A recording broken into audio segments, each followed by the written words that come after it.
कि ये पूरा का पूरा मामला भारत की राजनीति में आजादी के बाद से लेके सबसे बड़ा राजनीतिक षड्यंत्र है। इस मामले के पीछे किसी घोटाले की जांच का मकसद नहीं है। दिल्ली की प्रचंड बहुमत से चुनी हुई अरविंद केजरीवाल को गिराने और खत्म करने का मकसद है। आम आदमी पार्टी की बढ़ती हुई ख्याति को और राष्ट्रीय पार्टी का दर्जा 10 वर्षों में हासिल करने की उपलब्धि को खत्म करने की कोशिश है। जिस कंपनी का मुनाफा घाटे में है, मुनाफा तो छोड़िए, जो कंपनी घाटे में चल रही है वो सैकड़ों हजारों करोड़ रुपए आपको चंदा दे रही है। कहां income tax department, CBI, ED क्यों नहीं जांच करती भारतीय जनता पार्टी के नेताओं की? क्यों नहीं पूछताछ होती उनकी? क्यों नहीं गिरफ्तारी होती नहीं उनकी? क्यों नहीं छापे पड़ते उनके यहाँ? जो बयान केजरीवाल जी के पक्ष में थे वो बयान ईडी ने जानबूझकर भारतीय जनता पार्टी और सरकार के इशारे पर राजनीतिक साजिश के तहत कोर्ट के सामने रखा ही नहीं। माननीय उच्च न्यायालय का फैसला अरविंद केजरीवाल जी के मामले में आया है, लेकिन जैसा पिछले कई दिनों से लगातार मैं कह रहा हूं, मैं फिर उस बात को दोहरा रहा हूं पूरी मजबूती के साथ और जिम्मेदारी के साथ कि ये पूरा का पूरा मामला भारत की राजनीति में आजादी के बाद से लेके सबसे बड़ा राजनीतिक षड्यंत्र है। एक गहरी साजिश के तहत यह मामला बनाया गया है और इस मामले के पीछे किसी घोटाले की जांच का मकसद नहीं है। दिल्ली की प्रचंड बहुमत से चुनी हुई अरविंद केजरीवाल को गिराने और खत्म करने का मकसद है। पंजाब की प्रचंड बहुमत से चुनी हुई सरकार को गिराने और खत्म करने का मकसद है। आम आदमी पार्टी की बढ़ती हुई ख्याति को और राष्ट्रीय पार्टी का दर्जा 10 वर्षों में हासिल करने की उपलब्धि को खत्म करने की कोशिश है। क्योंकि शराब घोटाला तो भारतीय जनता पार्टी ने किया है, वहां तो मनी ट्रेल मिल गया, 60 करोड़ का मनी ट्रेल मिल गया, लेकिन कोई कार्रवाई अब तक भारतीय जनता पार्टी के नेताओं पर नहीं हुई। और अरविंद केजरीवाल जी के मामले में झूठे गवाह तैयार किए जाते हैं, बेबुनियाद आरोप लगाए जाते हैं।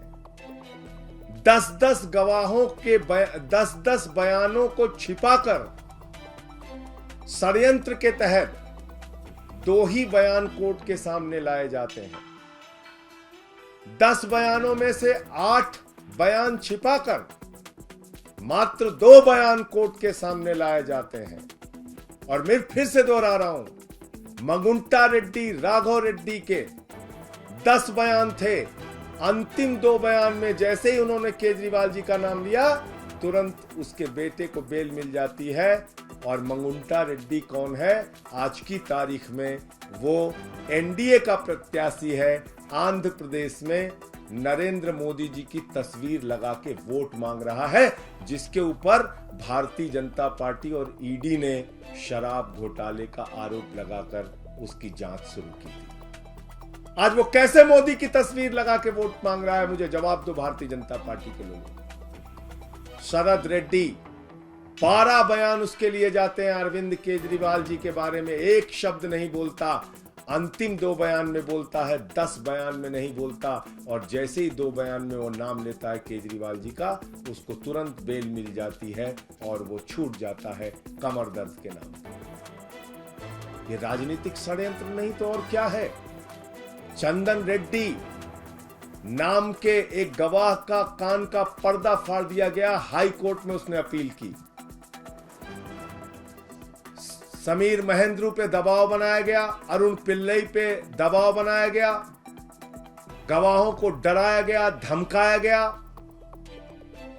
और तब ये पूरा मामला केजरीवाल जी के खिलाफ तैयार किया गया। मैं पूछना चाहता हूं भारतीय जनता पार्टी के लोगों से, मैं पूछना चाहता हूं, हिंदुस्तान की राजनीति में आजादी के बाद से लेकर अब तक की सबसे भ्रष्ट पार्टी भारतीय जनता पार्टी से और बीजेपी की सरकार से, क्या आप मुझे जरा बताइए कि जब 60 करोड़ का सीधा मनी ट्रेल तुम्हारे खिलाफ मिल गया तो तुम्हारे नेताओं से पूछताछ ईडी और सीबीआई क्यों नहीं कर रही? क्यों नहीं अब तक एलजी ने चिट्ठी लिखी, जांच की?